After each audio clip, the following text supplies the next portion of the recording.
They will control everything, and there's probably nothing that we can really do about it. Now, when I say control, I mean the internet and all of the data that goes through it. And when I say they, I mean hackers. Because let's face it, how many of our government agencies have been hit by hackers this year alone?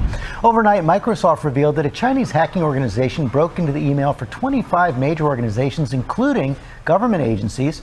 Trevor Alt is tracking the latest. Good morning, Trevor. Good morning, George. It's a very alarming announcement from Microsoft. They say this started in May, and while they didn't specify which organizations were hit, they have revealed some of them, as you said, are government agencies. And Microsoft says the group behind this is known as Storm 0558. The company claims this is a spy agency that's based in China, and we're told Storm gained access to these organizations' emails by getting into individual accounts. And what that means is at this point, it's not clear how much data or information they were actually able to access. Now, Microsoft says the threat has since been completely mitigated. They've added new automated systems to detect these kinds of hacks, but they say cyber attacks are becoming much more common and a lot more sophisticated, and any individual could be targeted. This happened this year, and Microsoft wasn't wrong. We seem to be at the mercy of hackers and scammers of all kinds. And what's awful is that we don't even know what part of our information was leaked. I mean, like, shouldn't government agencies let us know if we were affected? Now, I don't know about you guys, but I'm also pretty sure that I didn't get any texts or emails, or at the very least, a letter telling me that my information has been compromised because they couldn't protect it. Which now brings me to the University of Michigan. You see, they're experiencing, or maybe by the time that this goes up, maybe they've already fixed it, but they were targeted by a cyber attack which led to a campus-wide internet outage. 3 campuses, by the way. So their officials didn't say what the motive was or even identify possible suspects. Although they may be trying to avoid something very similar that happened to the University of California, San Francisco, back a couple of years ago when negotiations between the hackers and school officials were released to the public, which, as you can guess, was completely embarrassing for them. Tonight, the feds are looking into what led to the internet outage at the University of Michigan. And new at 11, we're learning why more and more hackers seem to be targeting schools and what they're really looking for. Our Ibrahim Samra has the latest from the University of Michigan campus in Dearborn. Well, for the first time in 4 days, the University of Michigan says students can now access their online campus accounts. However, while most internet access has not been restored, experts are now weighing in on what they believe is a cyber attack. The latest internet outage comes amid a string of rising cyber attacks on schools. In fact, the world's largest threat intelligence company reporting more than 120 schools have faced ransomware attacks in the first 6 months this year, compared to 188 last year. But that's not all. Research shows schools are the 4th most targeted industry for hackers, and for cybersecurity experts like Gary Brickhouse, there are 2 reasons why. The first is the criminals know that these environments might be more susceptible. And again, because of the amount of data that exists in these environments, it makes them a really, really ripe target. And the second, money.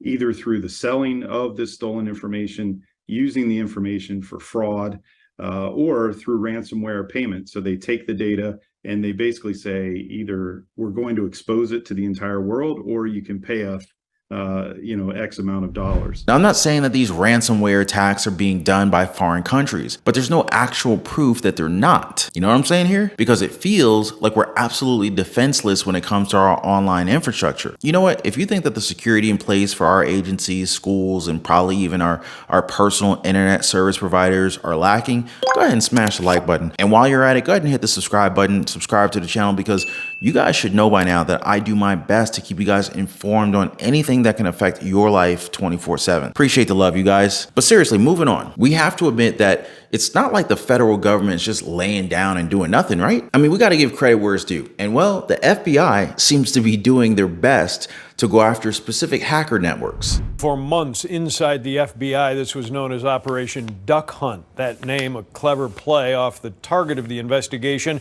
what is known in cybersecurity circles as a quackbot, with quack the operative word in Operation Duck Hunt.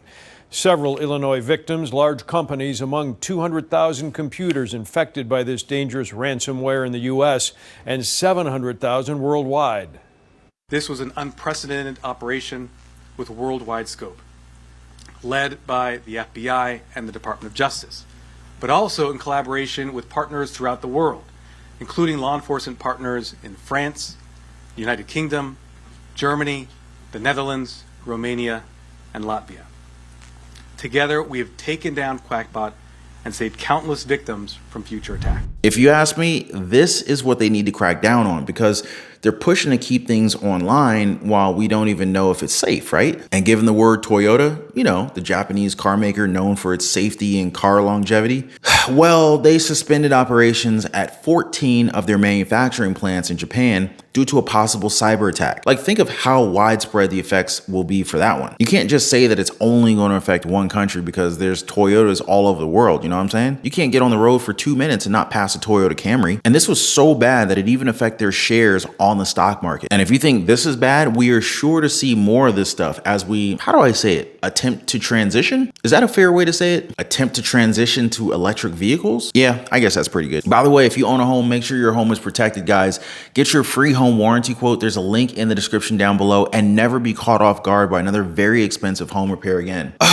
Okay, now with this transition, it comes new risk, or at least it's one that's been done before, but given the advanced technology inside of these things, well, it's now easier for hackers to try and get our data through our cars. In fact, Upstream, which is a cybersecurity and data analytics platform for connected vehicles, they're saying that the cyber incidents for the auto industry has spiked by 387% from 2017 to 2022. Wow. And just to add even more frustration to our already troubled minds, 4% of the attacks from last year came from EV charging equipment. Like, how bad would you feel if you compromised your data because you absolutely just had to charge a car in a shady spot? With gas prices still running high, more people are looking into driving electric vehicles, and some cybersecurity experts say charging stations could be a hacker's next target. It's awesome.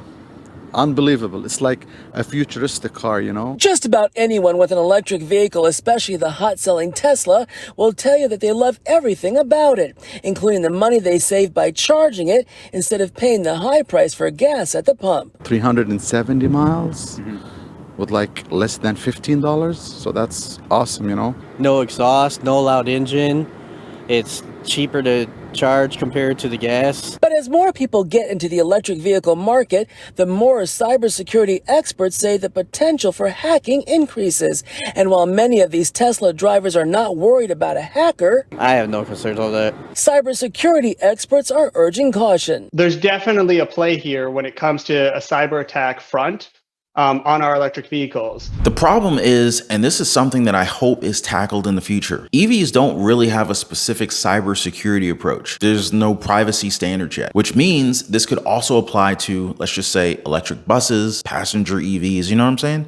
And when you get in and access their wireless charging, well, who's saying your information isn't being jacked right there? And of course, I can't forget about how dangerous it is for a hacker or any bad actor to take control of an electric vehicle, because, I mean, common sense would dictate that this is obviously bad news, right? But what do you guys think about our infrastructure when it comes to taking care of the American people online? Do you feel protected right now? Make sure you guys let me know in the comment section down below. And before I go, I want to thank you guys for hanging out. Thanks for the likes. Thanks for subscribing. And I'll see you guys on the next one.